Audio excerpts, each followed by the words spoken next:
ఈ నక్కపల్లి ఎస్సీజెడ్ కానీ ఇప్పుడు వచ్చిన అరబిందో కానీ దివీస్ కానీ అటు డెక్కన్ ఇవన్నీ కూడా ఇది మన ప్రభుత్వం వచ్చినప్పుడు వచ్చినవి కావు. ఇవి 2005లో ప్రారంభించిన పరిశ్రమలు ఇవన్నీ. 2005 నుంచి నక్కపల్లి ఎస్సీజెడ్ కావచ్చు, ఇవన్నీ కూడా వైఎస్ రాజశేఖర రెడ్డి గారు ప్రారంభించిన ఇవన్నీ, ఈ కాన్సెప్ట్ ఇవన్నీ. ఇది జనసేన కానీ మిగతా మన పార్టీలు ఎవరు కూడా చేసింది కాదు. ఇది వైఎస్ రాజశేఖర రెడ్డి గారు ప్రతిపాదించింది, ఆయన ఎస్సీజెడ్ని తీసుకొచ్చింది. కానీ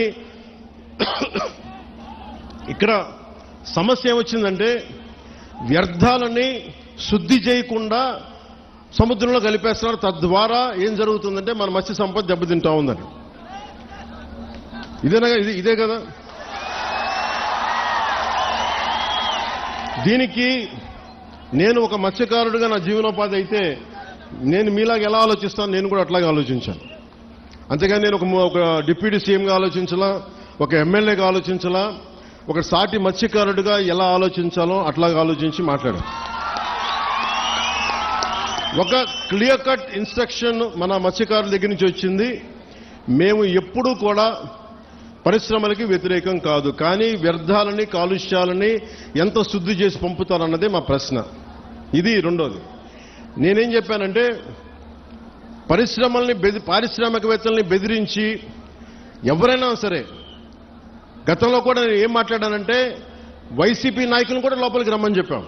ఇది కూటమి ప్రభుత్వం అయినప్పటికీ కూడా నేను ఒకటే అడిగాను, ఇది పవన్ కళ్యాణ్ పిఠాపురం నుంచి గెలవటంలో వచ్చిన సమస్య లేదంటే ఉన్న సమస్య అంటే ఇది ఎప్పటి నుంచో ఉన్న సమస్య అని చెప్పారు. నాకు ఆ భరోసా నాకు ఇచ్చారు. నేను సందేహించడానికి అడగల, శంకించడానికి అడగల, అసలు ఎలా వచ్చింది మూలం ప్రజలందరికీ తెలియజేయడానికి. సో నేను అన్నీ మాట్లాడితే ఖచ్చితంగా ఈ కాలుష్యం మీరు లేనిపోయిన అభాండాలు మత్స్యకారులు ఎవరు వేయరు, అది నేను అర్థం చేసుకోగలను. మనం మత్స్యకారులందరూ ఎలా ఉంటాం, కష్టపడతాం, ధైర్య సాహసాలతో సముద్రంలోకి వెళ్తాం, వేటపడతాం, చిన్నపాటి గొడవలు ఉంటాయి, కానీ కక్షలు కారుణ్యాలు పెట్టుకునే జాతులు కావు. మనం గొడవ పడతాం, వేటకెళ్లేవాడికి కోపం ఉంటుంది, వేటకెళ్లేవాడికి పౌరుషం ఉంటుంది. అంతేగాని మనం ఎవరిని కూర్చొని ఒకరి పొట్ట కొట్టాలనో ఇంకోట్లా అనుకునేది కాదు. కానీ మన పొట్ట కొడుతుంటే మనకి బాధ ఉంటుంది, మనకి ఆవేదన ఉంటుంది. నేను ఒకటే చెప్పా, సంఘాల నాయకులతో కూర్చొని మాట్లాడుతా అంటే వాళ్ళు ఒకటే చెప్పారు, మేము ఎన్ని చెప్పినా మీరొచ్చి కొత్తపల్లి ఉప్పాడలో మీరు పెడితే తప్ప ఈ మన యువత మాట వినరు, దయచేసి ఈ మాట చెప్పండి అంటే నేను సంఘాల నాయకులందరితో పాటు మత్స్యకారి పెద్దలందరితో పాటు చాలా మంది యువతను అడిగాను. దాదాపు 8-9 మంది యువతతోనే ప్రత్యేకించి అడిగాను. చెప్తే వాళ్ళు చాలా ప్రోగ్రెసివ్గా ఉన్నారు. వాళ్ళు అడిగింది ఏంటంటే, ఒకటి, ఈ వ్యర్థాలని ఎలా శుద్ధి చేస్తారు, శుద్ధి చేస్తే మేము పొల్యూషన్ కంట్రోల్ బోర్డుని మేము ఎలా నమ్మాలి, వాళ్ళేమో చేయట్లేదు అన్నారంటే దానికి నేనేం చెప్పానంటే కలెక్టర్ గారు షణ్మోహన్ గారితో మాట్లాడి నాకు సమయం ఎంత ఇస్తారు ఇవన్నీ చేయడానికి అంటే నేను 3 దఫాలుగా పెట్టుకున్నా. ఈ 3 రోజుల తర్వాత మళ్ళీ నేను ఒక పడవ తీసుకొని మీరు ఎక్కడైతే వ్యర్థాలు వస్తున్నాయో, ఎక్కడైతే మన మత్స్య సంపద నాశనం అయిపోతుందని మీరు చెప్తున్నారో వాటిలో ఒకసారి నేను వెళ్ళి చూస్తాను. ఎందుకంటే ఒక మత్స్యకారుడిలాగా వెళ్ళాలి అంటే నేను కూర్చోబెట్టి 4 గోడల మధ్య ఉంటే ఇది నాకు మీరు అది అర్థం అవడం కంటే కూడా పేపర్లు తీసుకొని ఆ రిపోర్ట్ చదవడం కంటే కూడా మీరు లోపలికి వెళ్ళి వేటలో వెళ్తే ఎలా ఉంటుందో అలాంటి పరిస్థితుల్లో మీరు ఏమి అనుభవిస్తున్నారో అది చూడడానికి నేను కూడా పడవ తీసుకుని ఒక 2-3 రోజులు తర్వాత ఇక్కడే మన కాకినాడ పోర్టు నుంచే మొత్తం వెళ్ళి ఈ కోస్టల్ లైన్లో ఎక్కడైతే పొల్యూషన్ ఉందనేది మన మత్స్యకారు యువత కానీ నాయకులు కానీ వాళ్ళు చూపించిన ప్రదేశాల మేరకు నేను వెళ్ళి దాని నుంచి నేను స్వయంగా నేను పరిశీలిస్తాను. 1, 2 అసలు పొల్యూషన్ ఆడిట్ చేయమన్నాను. అది దివీస్ కావచ్చు, అరబిందో కావచ్చు, డెక్కన్ కావచ్చు, చిన్న చితక పరిశ్రమలు ఏమున్నాయో. అలాగే నిమ్మకాయల చినరాజప్ప గారు కూడా మాట్లాడుతా పెద్దాపురం నుంచి ఆయన కూడా ఏమన్నారంటే, సార్ ఇక్కడ ఇది ఒక్క సమస్య కాదు, దాదాపు 27,000 మంది ప్రత్యేకించి ఒక పరిశ్రమ ఉంది పెద్దాపురంలో, అది కూడా కాలుష్యం కాలువల్లో వదిలేస్తున్నారు. ఆ కాలువలు మనం ఉప్పాడ దాకా వచ్చేస్తున్నాయి, కాకినాడ దాకా వచ్చేస్తున్నాయి, మొత్తం పంట పొలాల్లోకి వెళ్ళిపోతుంది ఆ కాలువ, ఆ నీళ్లు. దానివల్ల అదే భూమిలోకి ఇంకిపోయి అదే మనం ధాన్యం కూడా తింటా ఉన్నాం. దానివల్ల ఒళ్ళు కూడా పారైపోతుంది, క్యాన్సరస్ అవుతుంది అనేది. సో నేను పెట్టుకుంది ఏంటంటే మనకి చాలా ఈ అభివృద్ధితో పాటు మనకు కావాల్సింది ఖచ్చితంగా పర్యావరణ పరిరక్షణ కావాల్సిందే మనకి. దాంట్లో నేను ఎక్కడ కాంప్రమైజ్ అవ్వట్లేదు. దాన్ని ఎక్కడా కూడా నేను మిమ్మల్ని వంచాలని కూడా నేను ప్రయత్నం చేయట్లా. నాకు మీకు కుదరినప్పుడు నేను రాజకీయాలు వదిలేసి వెళ్ళిపోతాను తప్ప నేను మీ న్యాయం చేయలేనప్పుడు నేను కూర్చోబెట్టి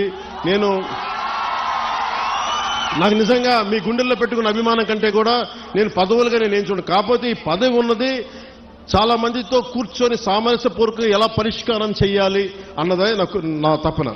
సో నేనేం చెప్పానంటే ముఖ్యంగా నేను చెప్పింది ఏంటంటే అసలు ఎంత పొల్యూషన్ జరుగుతుంది ఆ ఆడిట్ని ఒకసారి చేయమని చెప్పాం. ఆడిట్ చేద్దాం, అసలు ఎంత కాలుష్యం ఉందనేది చెప్తే అందరూ అడిగారు. జగన్మోహన్ గారు మొత్తం సంఘాల నాయకులందరితో మాట్లాడి అక్కడ ఉన్న యువతతో కూడా మాట్లాడి ఈరోజు దాదాపు 100 మంది పైగా వచ్చారు. వాళ్ళందరితో మాట్లాడి మీ ప్రతినిధులుగా మేము అడిగింది ఏంటంటే జగన్మోహన్ గారు, కలెక్టర్ గారు కనీసం మాకు 100 days టైం ఉంటే దీని మీద యాక్షన్ ప్లాన్ చేద్దామని ఒకసారి, అంటే ఎలా చేద్దాం దీనికి సంబంధించి. ఎందుకంటే మీరు బోట్లు దెబ్బతినకూడదు, మీకు మీ వేటకి ఇబ్బంది పడకూడదని దీనికి ఏం చేయాలంటే ఒక ప్రాపర్ యాక్షన్ ప్లాన్, ఒక 100 రోజుల సమయం అని అడిగాం.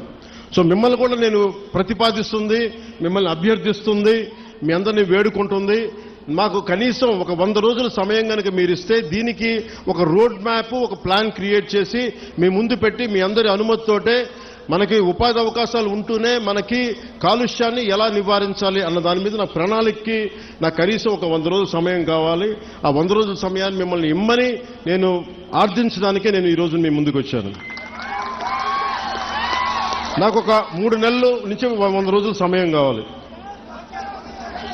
సో మీరు ఆ 100 రోజుల్లోపు నేను ఒక రోడ్ మ్యాప్, ఒక పరిష్కార మార్గం, అవసరమైతే దీన్ని క్యాబినెట్లో మాట్లాడతాం, లేదంటే అసెంబ్లీలో కూడా మాట్లాడి మీకు న్యాయం జరిగేలాగా నేను ముందుకు తీసుకెళ్తాను. మీ అందరికీ నేను మనస్ఫూర్తిగా నేను మీకు తెలియజేసుకున్నాను. సో నాకు 3 నెలల సమయం మిమ్మల్ని, ఇది ప్రజాస్వామ్యం, నేను 4 గోడల మధ్య కూర్చొని నేను అడగట్లా.